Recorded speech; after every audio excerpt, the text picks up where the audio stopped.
Welcome back, everyone, to another episode. Today, I am speaking with Elle Ingalls.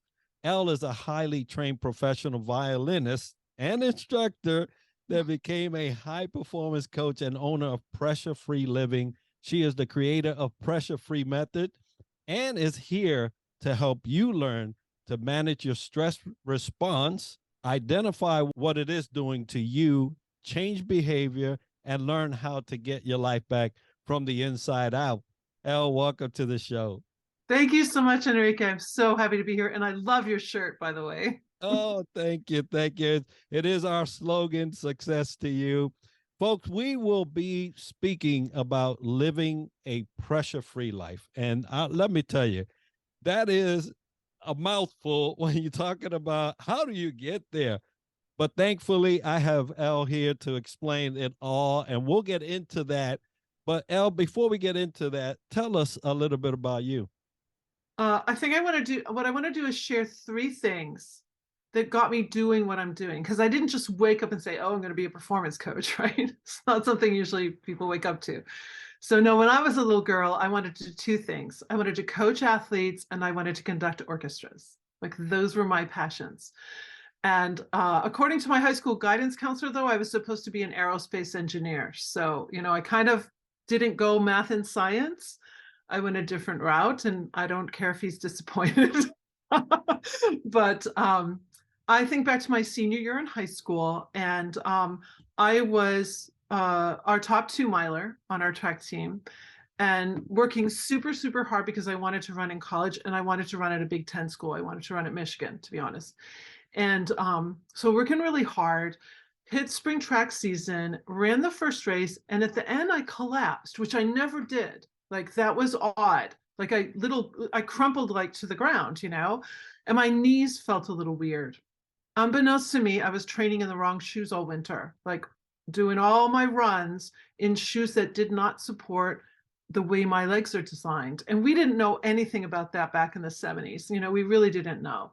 You were lucky to have running shoes in the 70s, And so went to a sports medicine doctor. He said, wow, you have shot your patellas. They were literally, under my kneecap was completely jagged. I could hardly walk, and I could barely get up and down stairs in our 4-story old style high school, like climbing up the railings.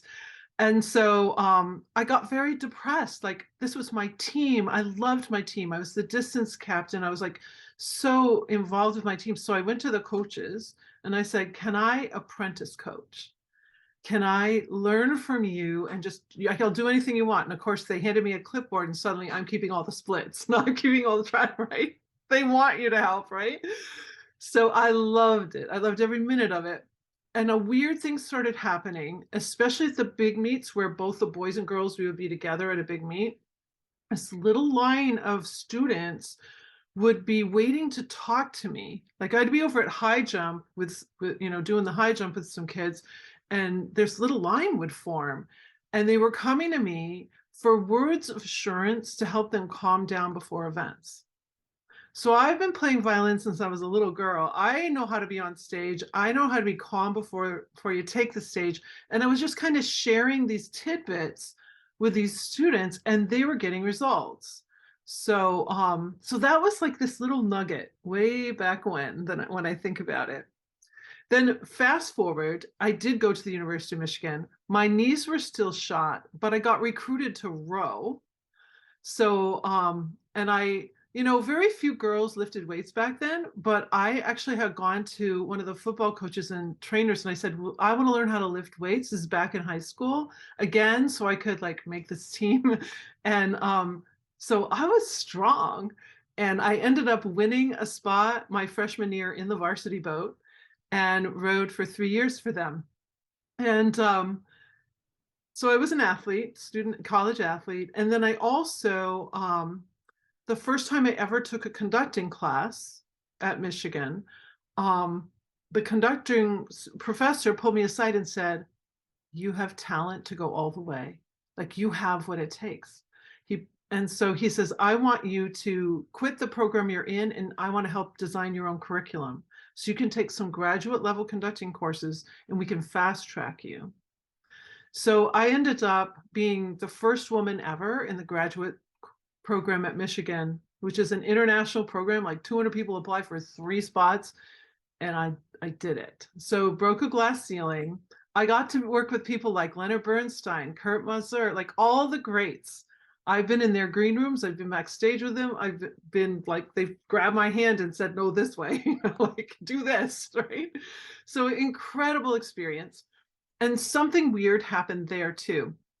I conducted a program with a clarinetist who I'm sure when he saw initially I was assigned to him, he may have had a little doubt like how it would work, right? Because there were no women, right, doing this work. And so we had a total blast. It was so in sync and beautiful that afterwards he goes to me, will you play on my senior recital on your violin for my senior recital, this Mozart piece? And I'm like, oh, absolutely, right? Then I have to think, oh crap, I'm also doing an MBA at Michigan, so I don't have a lot of practice time. So I practice, rehearsals go great. I've been a pro violinist for a while now. I step out on stage, and you know how people aren't afraid of public speaking? They're afraid of public speaking in front of certain people. When we took the stage that day, again, I had never had stage fright. I'm super loving the stage. I went into a full-blown, what we would refer to today as a panic attack. We didn't even have those words back then, but it was like heart pounding, hands sweaty, my face is all red. And I thought I was having a heart attack because this had never happened to me before. And so I have to like lead this whole thing and get through this whole thing. But afterwards, I went backstage and I had tears in my eyes and I'm like, Dan, I think I just ruined your performance. I don't know what happened to me. Like, I don't know what got into me. And he goes, well, let's listen to the tape. He had the old reel to reel. We start pulling it up and it's like, fine, right? So I'm enough of a pro that I could get through that. But honestly, I thought I can't stand in front of a 70-piece orchestra and have something like that happen. Like that just can't happen to me. So of course we had no internet or phones or anything. I went to the medical library at the University of Michigan. And I had done some projects up there in the past. So I went to the research librarians and I said, I want everything you've got on mind-body connection. I wanted to figure out what the heck happened to me so I could prevent it from ever happening again. So that was the beginning of a little set of, I just called them tools to perform well that I'd used for decades. So that was the 1980s. Now fast forward to 2010, and I have 3 sons. We have 3 boys. Our oldest 2 are playing high school baseball, and we're just shooting the breeze around our dining room table when my son goes, Mother, you should coach our team in your mental toughness tips that you teach us and your violin students. We would be amazing. And I was like, ha ha ha, who wants their mother in the dugout? That's just hilarious, right? And he said, no, I'm completely serious. And I looked at my son, Ned, and he's like, Mother, we want you. We want you to do this. So with their vote of confidence, I started writing. And my husband's a pro writer. He like tightens the language, throws in funny baseball graphics, and I've got a crude pamphlet. So I take it to I took it to the tough coach first, the guy with the 2 in his mouth, the arms folded. And because if he doesn't like it, I'm just dead in the water with those kids. He loved it. And he goes, take it to the head coach, but I'm completely supportive. So I take it to the head coach. It's 2010. And his day job, he's a financial planner. And he goes, wait a minute, I need this. I just see the caller ID of a client who's just going to ream me out for losing his money. I need this. Will you be my private coach? And then my department chair at the college where I've taught violin for years, she finds out what I'm doing and literally grabs her checkbook and says, how much is this thing? I need this. I didn't even know what to charge them, Enrique. Like I had no idea. So 2 paying clients, a whole baseball team. Working with the baseball team, there was a young man who, a senior in the class, a leader in the class, whose dad was an MLB umpire. And so Mr. Baseball, I'm thinking I should never prejudge, right? But I kind of prejudge, oh, he might not like really listen to me or whatever. We sit down on the field. I start coaching him. And at the end, I would stand up and say, I'm glad I got to share this with you, shake their hand, right? And he goes, oh no, Mrs. Ingalls, you get a hug for this. This is going to change my life.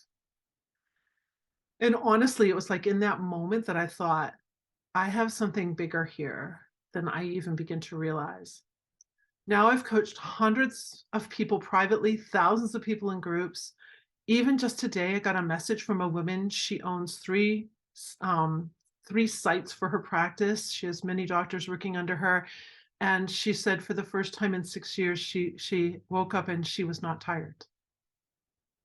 And just when I get little pings like that, I'm like, oh God, there's another person who's not only is her life fully going to change, but the ripple effect, her as a leader, she's the owner of these practices. She's an incredible professional. And now that ripple effect to her own son, to her husband, who's also, I'm coaching him as well. Like that's huge, and how it's going to spin out. So that's how this thing got started. And it just kind of tells you a little bit about me and how committed I am to helping people really, I refer to it as get out of the stress cycle, which has become an epidemic in our country. Well, we've exported our stress all around the world. We have people in countries that never had this level of stress before, and they have it because we've brought ideas and ways of being as a country to them. So I'm here to be the antidote to that, and to change it up, and to change it up rather quickly. In fact, that client I just mentioned that woke up with when not fatigued this morning, she's been working with me for about 4 weeks, I think. So she's having a massive breakthrough at just 4 weeks into this work together. So that's how this got started.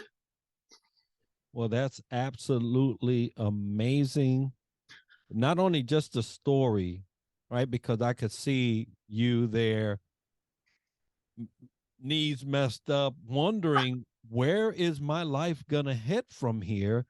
And then another door opens, and then another door opens, and you just keep going through them. And so happy that you actually got to this point. What a beautiful thing to have the vote of confidence of your children, right? To say, hey, mom, we're not playing around. We really need this. And I'm sure the team was a welcome recipient of all of that. And Yeah. more than likely, Yeah, I had one boy who then went on to play some junior hockey. And his coach at Thanksgiving, this is like a few years after I'd worked with the baseball team, the coach said, I want you to reach out to somebody on Thanksgiving Day and thank them for what they've done in your life. I get this random email from this kid, and he said, Dear Mrs. Ingalls, you were the person that I chose. My coach wanted me to do this. So you're the person I chose because my life is just completely different because of what you shared with me on that day and how you worked with the team. And I did go into the dugout a few times and actually talk to the whole team in the dugout, which was super fun. that's amazing. If there's anything that we want in life, it's stress-free living. And if just to the testament of the report that you got, this day about, hey, for the first time in so many years, or this time slot, I am actually good. And, Energized, and right, energized. I'm not. I woke up with energy. I woke up fulfilled. I am ready to take on the day. And if we had that for everybody, I think the world would be different. It would Right? be different. It would be. There would be less domestic abuse, child abuse. There would be less strife at work. And this is not an empathy model. I'm going to come right out and say that. This is not an empathy model here. This is something completely different. And so we can dig in if you like. I'm ready to share. Oh yes, definitely. Well, I was going to ask you, what is pressure-free living, because we know what pressure-full living. All right. We know what that is, but pressure-free, it's a new thing, Yes. but it's something that we all need. So what Yeah. is What it means to be pressure free it means no matter what pressures or challenges or situations you encounter, you stay free of triggering the stress response. That's that fight or flight or freeze, and there are a few more F words that I include. Um, the fight or flight stress response that literally keeps us captive for hours in a state of being that is not optimal. So I really talk a lot about optimal performance and optimal mindset, not positive or negative, but optimal. And I came up with that because as a violinist and a serious classical musician, I'll be working on a piece of music. I'm not necessarily happy. I am so in the zone and I am so in this thing. And I'm thinking, wow, I really want to talk about optimal mindset. You may be doing something very serious, so you're not that ha ha ha happy kind of thing. And I also feel like today there's a lot of unhappiness, and people feel that they feel anxious that they're not happy enough. Does that make sense? So I've really incorporated something lately into my coaching, a few changes to say what I'm really after to help you really step into is that in the zone optimal mindset in all of your activities, some of which will be happy, some of which will be more serious, and some will actually be sad. But we don't need to trigger the stress response in any of those cases. So that is really what I work on to break the stress cycle, which I can explain very briefly to you. I mean, it takes over an hour to really go deep into this, but most people are not aware that once we trigger fight or flight, even for the slightest thing, like you're driving somewhere and somebody cuts you off, or you're running a little late to something, or text stress. You go to push the button on your computer and it doesn't work right, right? Or you get a text message from someone and you don't really know what they feel and you feel yourself get hot, those things. So any of those little things can trigger the stress response. Once we release the fight or flight stress hormones from the adrenal glands, it's they cause a ton of side effects. Their purpose is to wick fat and glucose from your brain cells in your extremities to the center of your body so you have a massive amount of energy to fight or run away.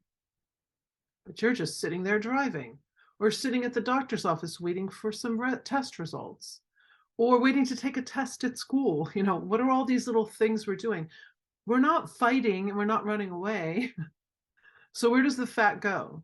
It lines your arteries, lines your torso, and it builds in the center of your shoulder blades, that little fatty hump back there that some people call the dowager's hump. Over time, it can get really big.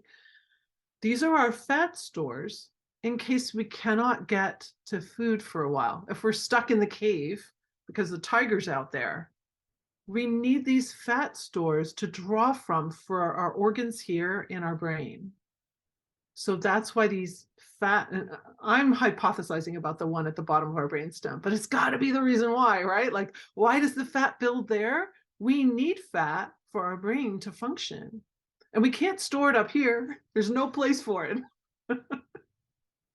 So I do a lot of, why is this? I'm a why girl. Like, I'm going to keep digging why into research to figure it out.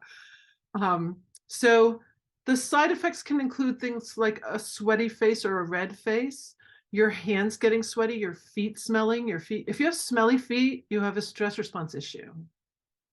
If your hands are sweaty a lot, cold hands and feet, your physician will say, oh, you have a thyroid issue. No, you have a stress response issue. It's not a thyroid issue. It is affecting your thyroid gland, but the real root of it is really fight or flight. If your stomach feels nauseous, if you have stress-induced asthma, or you feel your throat tighten, or it's hard to get out your words because you've triggered fight or flight. Some people get instant headaches. They grind their teeth. There's a lot of tension in the head. Their shoulders are tight. The tension's here. There's so many different side effects of these hormones, but it messes up every one of your body's processes, including your digestion and your elimination. So you might have constipation, or I had a tennis player I worked with who had instant diarrhea before every match. You just have no control, or you have to pee a lot. Like you have an interview coming up and you just went to the bathroom 20 minutes ago. Oh, I got to go again, right? Well, that's not exactly normal. So it's like, okay, all these little human things that we're experiencing that we feel then embarrassed about, we trigger the stress response again. So now we've got another flood of those hormones going. But even from the first flood, a little later, it can be hours later, once your body and mind are saying, okay, the tiger's gone, there's no more threat, a second flood of hormones releases called glucocorticoids, glucose and cortisol. These two hormones go out to fix your brain cells, by the way, and get the salt, sugar, water content of the cells back to normal in your extremities and in your brain cells. That's fabulous. However, they have side effects. You hear a lot about cortisol today. And what's interesting to me is if you've released the first cocktail of hormones, people think of it as adrenaline, but it actually is a cocktail. They're called catecholamines. When you release that flood of hormones, you need the glucocorticoids to get you back to normal from that first flood. So if you're just trying to reduce cortisol, you're messing up the system. I truly believe we are divinely made. And you know from all of your experience in your background, the importance of letting our body do the work it needs to do. You don't want to reduce cortisol if you've released the adrenaline. What we really need to do is back up and find ways to not release that first cocktail, because the only reason we should is for fight or flight. That's the only reason. So we treat all kinds of situations and people and jobs and everything else as if they're threats when they really aren't. So that second flood, that has a ton of side effects too. Both floods affect the immune system and your blood pressure. Both floods, again, are causing all these different side effects. The second flood really affects your thyroid gland. It also expands those fat cells because, again, it thinks you need the fat, right? Most of us don't want that fat. In fact, a lot of people will do so much to keep their bodies healthy, but you'll still see the bands of fat in the upper torso. I see it on triathletes, marathoners. Like, why does a marathoner have a heart attack? Well, they're anxious about their trip to go to here to take their race, or anxious at the starting line, like all those little tiny anxieties. So there's a lot that happens. And what I've found too is every person is so unique in how stress presents in them. Like some people say, oh, my stomach never feels weird, but boy, I can't breathe. Or I get horrible headaches. I don't feel anything else down here, but like it's all head centered, or my brain's in a fog. I can't make decisions, all those kinds of things. So people experience the stress response very uniquely. And that is something that I really love to help with, and why I built my method the way I did. You talking, and I recall you started off with a story about you having sweaty palms and realizing at that time there wasn't really delineated what it was, but we do know that there are panic attacks now, and so that's a compromise because a lot of people that are under a lot of stress continually compromise the system Yes, in ways that we can't even calculate. you are so Only medicine can really tell you, whoa, this was affected here, this is happening here because of this. So how does stress compromise us as a whole? Yeah. Are you talking as an individual? Um, Basically, every chronic mental and physical disease has its root in the release of these hormones. So if you have someone, a lot of times I work with children as young as 10, by the way. They're brilliant. Every one of them is brilliant. And I remember a 12-year-old coming to me. He was an elite hockey player. So he was coming to me to expand his hockey skills, okay, as a performance coach. But the second session, he came in and he goes, Mrs. Ingalls, this helps with my school, doesn't it? And I go, yeah, what are you experiencing? So he goes, I have ADD, ADHD, and I'm a CD student, but I got the first A on my history test, first A I have ever gotten, right? And I said, oh, so you're not a CD student. I go, and you have ADD, ADHD, you're brilliant. Okay, let's work with that.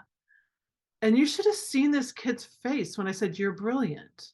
Of course he's brilliant. I go, you could take any kid off the street. I'm gonna look him in the eyes and say, oh, you're so brilliant. Let's figure that out. So I did that with this student. Years later, it was his open house. He invited me to his open house for senior year. 4 years in high school, straight A students, honor student, huge scholarship. And then he says, but I decided not to go to a 4-year college because I want to show cattle. Lived in a rural area. He goes, I want to show cattle and I want to be a barber. And he goes, because of Pressure Free, I know I can step into that's what I'm supposed to do. So he actually didn't take his big baseball scholarship and go over here. I mean, he went a different route because that was his passion and what he wanted to do. And he shows cattle in amazing ways, like he's like one of the best. So it's like really cool to see people live their passions and to be able to feel they have the all the chutzpah, if you will. They have the tools that I've given them. So when they encounter the challenges, they don't trigger fight or flight and they can step into that. You hear a lot of coaches today say, oh, you need to step out of your comfort zone. You need to do it scared. You need to do it with fear. I do not believe that. I actually stand very strongly against it. That hurts you. That will shorten your life. That will cause chronic disease, either mental or physical, in you for the rest of your life if you keep doing it. I believe you can learn to expand your comfort zone and then take the step. And by using these tools that I've built, you get to do that, and then you don't harm yourself. If you feel butterflies when you take the stage, you're hurting yourself. If you feel butterflies before you take the ice or the court or the field, you're actually hurting yourself. And for coaches to push like that, they just don't know this. They don't understand how the stress response really works. And that will cause you to underperform. You can't see so well. And you can't hear your coach. You can't hear so well. You can't hear the people you love talk to you when you get home from work. That's why people say, do you hear me? Right? And you're like, yeah, I'm listening, but you can't take it in. And you can't lodge it in your memory, which is why, like, you tell your child to take the garbage out and they don't. And then you say, why didn't you take the garbage out? Oh, I didn't hear you. You think they're making that up, but they're not. If they're in fight or flight, they actually can't lodge the memory of what you said to them. And here's the classic point for an adult. You go into a social situation, you get introduced, and 5 seconds later, you can't remember the name of the person you were just introduced to. So why did you think your kid would remember to take the garbage out if they were triggered as well? That makes me want to say hello. Hello, You hello. know, that's exactly what happens in these situations. Now, you mentioned earlier 3 steps, like you said, targets, triggers. So let's talk about targets and how we can clarify the reasons why we want less stress, because sometimes you can't even get there. Right, that's true. In fact, I didn't even have targets as a step when I started my coaching back with those baseball boys. And then I realized the importance of it. If I can help you define what you want, whether that's a promotion at work or a better time in your running, it doesn't matter what it is.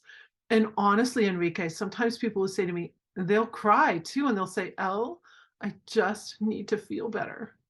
Like, I feel so miserable and I am so locked in anxiety. If I could just have a glimmer of happiness. And so sometimes it's an emotion that is the target. Or I want to stop yelling at my kids or my husband or my wife. I want to have a better way of being. That is to me like the greatest target you could have, is that you want to switch a way of being out for something different.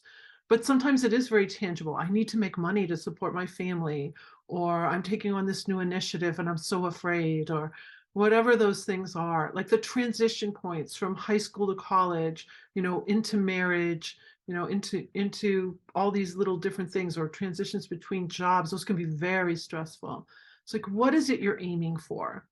So targets are, what are you aiming for? What do you really want and desire? And it can be something as simple as a feeling, an emotion. So we start with that. And then the next thing I do with my clients is we start to identify triggers. I use a lot of alliteration to help make it easy, but it's like, what makes you feel these emotions? Annoyed or angry, that kind of falls on a continuum. Anxious or afraid, ashamed, and what do you argue about? I also use the word abuse. And by abuse, I don't just mean like a physical abuse or even verbal. I mean something in your environment. For example, for runners, the starting gun. When the starting pistol goes off, that can cause the heart to jump. So it could be sounds, smells. When I was small, when I was 4, I almost drowned and I almost burned. So the smell of anything burning, like in the toaster oven, like even a tiny bit, is an instant trigger for me. The sound of too much water running. It's two-pronged. I come from frugal New Hampshire. We don't waste water because it's money down the drain, right? But it's also linked to the sound of water. And I was caught in a whirlpool when my dad saved me. So like water and burning, those two things are definitely things for me. So I help my clients really sleuth out what is it that's causing us to trigger fight or flight. Usually there are several things first thing in the morning, feeling like you might be late, even the sound of your alarm on your phone.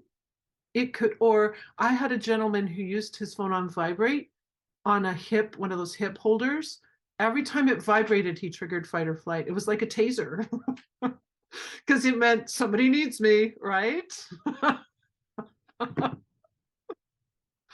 So those are the kinds of things we sleuth out in Pressure Free to figure out, okay, what is it? And it can be something so stupid. And it's like, I've been triggering over that for 40 years, because we have habits of reaction that we developed before we were even born.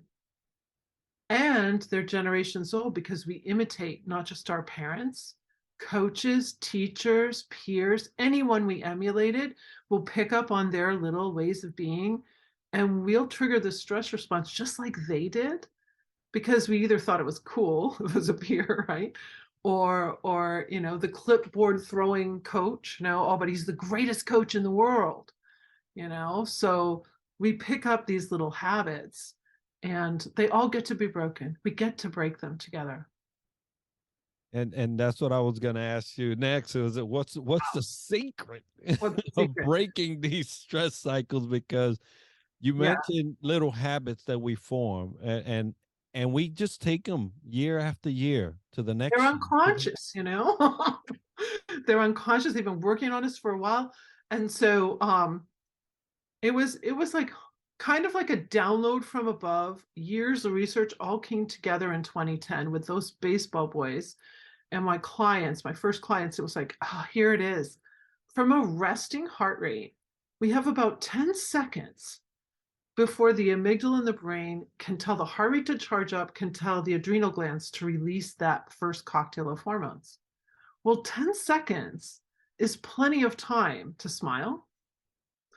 It's plenty of time to relax your belly. It's plenty of time to do all these silly things I have my clients do, like push up into the air. I call it the Ferris wheel. We're going to give a Ferris wheel a push here, right? Or a 3-point shot, like get your hand movement. And actually, big motion is one of my key tools for people. I have several motions I teach because an adult brain can create new neural pathways quickly and create a new habit quickly if we move our body in a gross motor motion way, a big way. So I've developed several of tools in that respect. My tools come in 3 types: body tools, mind tools, and life design tools. And I never know which ones are going to flip the switch for my clients. I could prejudge and be completely wrong. Some of my youngest clients use my most complex tools. Tools that I at the beginning thought maybe I shouldn't teach this to them. They're 10. No. They love them. So I teach over 40 tools when I'm working with clients. Again, because I don't know which ones are going to work. Some they'll say, like if I shared a few here, some people say, well, I tried it, it didn't work. That's because we just didn't find the right one for you. But I promise you that out of those 3 types of tools, there's going to be something that gets to the core of you. I mean, sometimes clients cry with me because it's like, oh, we found it. Like we really found it. That is so profound. And it can take a few sessions in before something really clicks. Again, how many years have we been living with these habits of reaction? So it's kind of like, I share it's like gum in your hair and you gotta like untangle all the pieces because you don't, little girl, you don't want to cut her hair. She wants long hair. Or my son grew his hair super long. So it's like he doesn't want to cut that. Right? So yeah, it's an interesting process. I love it. I love helping people figure it out. Patience. If you met me prior to Pressure Free, like my own transformation has been really remarkable. I'll mention two things for me. One is that I was so impatient. I'm actually a dark brunette East Coast girl. I would finish my husband's sentences like, come on, hurry up, Midwesterner. Like, just we don't have time for this. You get it. I can see. So I have become so patient. And because of Pressure Free, I can really listen and hear people now in a way that I never could before. And another thing, well, a lot of things physically happened for me, but the biggest thing was my skin. When I was 13, I had my first big violin competition and my hands broke out in eczema so badly I could never get rings on them or anything. And my skin is like so young now. And my husband's known me since I was 18. He's like, he can't believe this is my skin. Like there's no blemishes, there's no bumps, there's no like anything. And your skin is your largest organ. It really reflects a lot about your health. So it's just been remarkable to see like the changes that have gone on in my own body. And then with my clients too. And most of my clients gain anywhere from 2 to 4 hours of quality energetic time in their day because stress compromises that. It takes us out, it exhausts us. We haven't been working construction jobs all day. Even construction workers, they're less tired than office workers when they get home. They'll go out and play around a golf, right?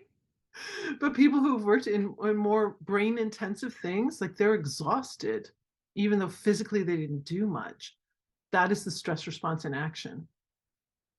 Well, I love that recipe, and I love the fact that you have a variety of tools Yeah. that could apply to any situation and anyone's a given circumstance. Now, Elle, if they wanted to get a hold of you, they're listening to this podcast, they're getting the information, they have identified themselves with a person that's a great candidate. How could they get a hold of you? Yeah, you can go right to my website, pressure-free.com is easy to remember, or it's my name, ellingalls.com. Both will take you to the same place. And then you'll see a button that says schedule a free consultation. Just click on there. I would love to talk to you. I would love to learn more about you and what you're experiencing to see if it's a good fit for you. And yeah, so that's the best way to get a hold of me. And I do have tons of content out there. Feel free to connect to me on LinkedIn is a great way. I provide content almost every single day on Facebook and LinkedIn. And I have a YouTube channel and you can always take a look there. The fast track is for us to get together. That is the fast track. And, I work with people who are very high achieving usually, and they just don't want to waste time. Time is the one thing we don't get back. And so when you can get clean, like you said, I love how you said from the inside out, we get clean from the inside out, your productivity, your way of being, everything matures to a whole new level so that you can really be the person you are meant to be on this planet. And yeah, it's really cool. And you can even ask this question, what can I do in that 10-second window to not release the stress response? Like you can ask that question. I have a little 11-year-old pentathlete out in Arizona right now. And she's like, can I come up with my own tools? I'm like, of course you can. Ingenuity at its best, right? Yeah. And out of the mouth of babe, a Oh, lot of wisdom comes. And I tell you, Elle, this has been such a enlightening episode. Folks, if you want to get a hold of Elle, we will have all that information as part of the show notes and video so that you can do that. Elle, thank you so much for joining me today on this specific episode. The last 3 years of our lives, every one of us has been stress induced day in and day out. And it is finally time to get on the right side of right, as I like to say, and take you up on that offer to get well. Folks, today's episode is sponsored by Triad Leadership Solutions and SupaPass. which are powering our website and app, Southern Sweet and Sassy Coffee, and Hawchester London. And if you enjoyed this episode and learned something interesting about the topic covered today, make sure to subscribe and let us know by leaving a comment right now. We're always looking for new ideas and guests that we can add to our show. So if you know someone or have a topic that you would like for me to feature on the podcast or want to sponsor our show, we love to hear about it by emailing us at triadleadershipsolutions@gmail.com. Be sure to tune in next week for another episode where we dissect leadership from another angle. And as we like to end the show, success to you.